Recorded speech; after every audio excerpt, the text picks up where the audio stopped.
Hey everyone, this week I'm going to drill in on what's top of mind for investors and the financial markets, and that's interest rates. The 10-year Treasury rate is currently in the 1.7% range, and it's very volatile right now. The market is still contending with interest rate whiplash. Last year, the Fed pushed interest rates very aggressively. They lifted the federal funds rate 4 times every quarter last year, and they had very hawkish language. This was a concentrated effort by the Fed to mop up liquidity, reduce inflation risk, and create some dry powder to combat the next recession. The 10-year Treasury rate peaked at 3.2% last October, and the last hike was in December. The Fed probably went a little too far with that. There were warning signs that an economic stall was coming, and they started showing up last year in November, December,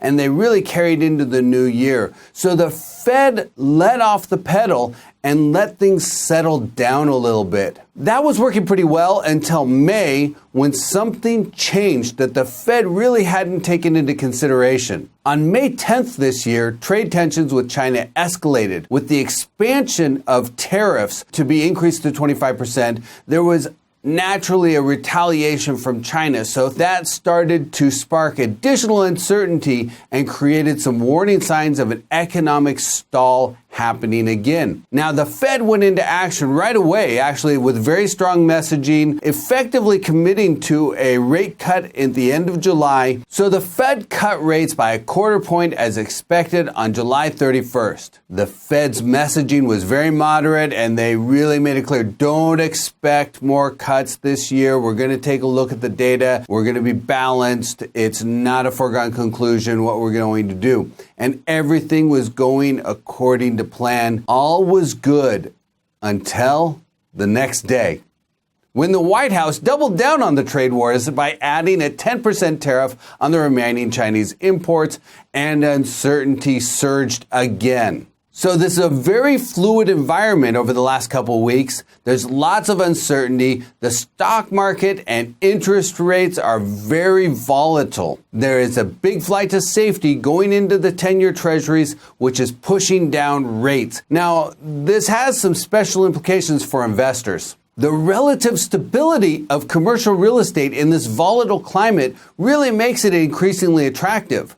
The cost of capital, of course, has fallen significantly as rates fell. The commercial real estate cap rate to Treasury yield spread is now about 460 basis points, and that's the widest it's been since the third quarter of 2016. Capital market liquidity remains very good, but we are seeing some tightening of underwriting from some of the lenders. The opportunity to buy and refinance existing debt is very good right now.